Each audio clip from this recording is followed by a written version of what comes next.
Hello. আজ অনেক অনেক অনেক দিন পর আমি ভিডিওতে আসলাম, কারণ এই মুহূর্তে চারপাশের যে পরিস্থিতি তাতে ভিডিও করার ইচ্ছা কোনোটাই কারোর মধ্যেই নেই, ইভেন আমার মধ্যেও নেই। আমরা যেভাবেই হোক একটা শুভেচ্ছাদের আশায় আছি, কিন্তু তারিখের পর তারিখ দিয়েই যাচ্ছে। জানি না এই শুভেচ্ছার কবে পাবো, আদৌ পাবো কি না, মন মতন একটা বিচার পাবো কিনা, যে বিচারটা আমরা সবাই চাই সেটা জানি না পাবো কিনা। তবে আশা করা যায় মায়ের আগমনের আগে হয়তো মা কিছু একটা সুরাহা ঠিক করবেন, দেখা যাক কি হয়। তো আজকের ভিডিওটা হচ্ছে কিছু সংখ্যক মেয়ে বা কিছু সংখ্যক ছেলেদের উদ্দেশ্যে আমি বলছি। আমার বক্তব্য একটাই, যেমন সব ছেলেরা খারাপ হয় না, তেমনি সব মেয়েরা কিন্তু ভালো হয় না। আজকে যার জন্য আমরা রাতের পর রাত যাচ্ছি, শুধুমাত্র কিসের জন্য? তিলোত্তমার একটা বিচার চাই। শুধু সেই তিলোত্তমা না, যেসব তিলোত্তমাদের, যেসব অভয়াদের এই মৃত্যু হয়েছে, এইভাবে মৃত্যু হয়েছে, সেটার জন্য আমরা বিচারটা চাই। আমরা নারীর সুরক্ষার জন্য বিচারটা চাই। শুধু তিলোত্তমার বিচার না, সাথে সাথে আমাদের নারী সুরক্ষা, নারীদের যে একটা সেফটি, সেটার জন্য কিন্তু আমরা এই বিচারটা চাই। কি ঠিক বললাম তো? তো সেই জন্যই আজকে আমার এই ভিডিওটা করা।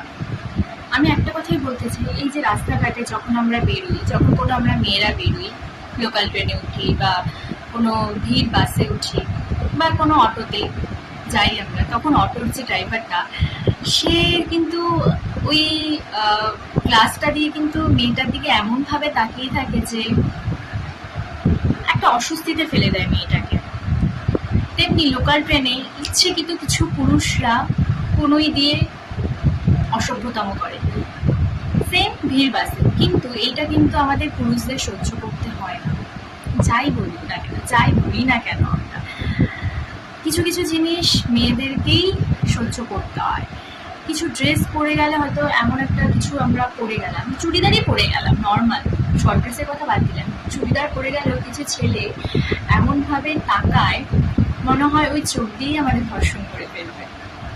আশা করি সব মেয়েদের সাথে জীবনে কোনো না কোনো বার এই ঘটনাটা কিন্তু ঘটেছে। আজকে এই সময় দাঁড়িয়ে কোনো মেয়ে বলতে পারবে না যে তার সাথে এই ঘটনাটা ঘটেনি। তাহলে হয়তো সে মিথ্যে বলছে, বা সে হয়তো বাইরেই বেরোয় না। বাইরে না বেরোলেও কিছু পরিবারও মানে আমরা সেফ না। হয়তো কোনো জায়গায় আমরা ঘুরতে গেলাম আত্মীয় স্বজনদের বাড়িতে, সেখানেও কিন্তু আমরা সেফ না। কি ঠিক বললাম তো? আশা করি ঠিকই বললাম কথাটা। তো আমরা বাড়ি, রাস্তাঘাট কোনোটাতে কিন্তু আমরা সেফ না। আমরা ভয়টা কিন্তু পুরুষদের থেকেই পাই, সেটা কিছু সংখ্যক পুরুষদের ক্ষেত্রে। আমি আগেই বলেছি সব পুরুষরা এক হয় না, আবার সব মহিলারাও কিন্তু এক হয় না। আজকে কিছু কিছু মহিলাও কিন্তু রাস্তায় বার হয়নি, অথচ তারা ঘরে বসে কিন্তু উল্টোপাল্টা কথাই বলে যাচ্ছে। আমি আর এর বেশি বাইরে গেলাম না, কারণ তোমরা বুঝদার মানুষ, তোমরা বুঝতেই পারবে। কিন্তু অনেক ছেলেরা কিন্তু আমাদের সাথে পথে নেমেছে, পথে এসে দাঁড়িয়েছে, কিন্তু যে যেভাবেই হোক সাহায্য করছে আমাদের।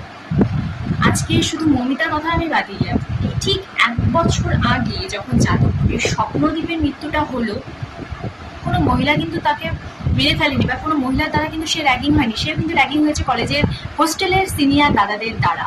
দাদা একটা ছেলেকে একটা ছেলেই মেরেছে, আর এই তিলোত্তমাটা তো ছেলেরাই মেরেছে। তো আমাদের ভয়টা কিন্তু পুরুষদের থেকেই,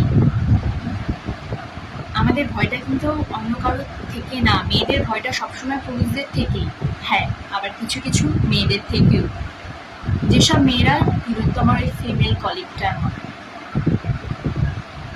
তাই প্লিজ আমাদের সুরক্ষাটা চাই, আর কিচ্ছু চাই না।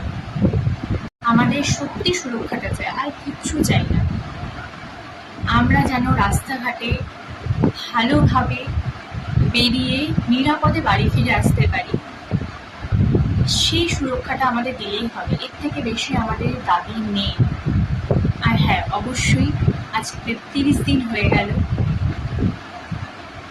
এখনো কোনো রকম বিচার আমরা পাইনি। তাই বিচারটা চাই, আর কিছু না। আবারও বলছি, এই ভিডিওটাতে আমি সব ছেলেদের বা সব মেয়েদের কথা কিন্তু বলিনি, তাই প্লিজ দয়া করে কেউ গায়ে মারবেন না। ভালো থাকবেন, সাবধানে থাকবেন সবাই। আর আমাদের শর্টটা যেন একটাই থাকে, উই ওয়ান্ট জাস্টিস, আর একটা সঠিক বিচার, ব্যাস, আর কিচ্ছু না। আমরাও চাই উৎসব হোক, নিজেদের ছন্দে আমরা নিজেরা ফিরতে চাই, তার আগেই বিচারটা চাই।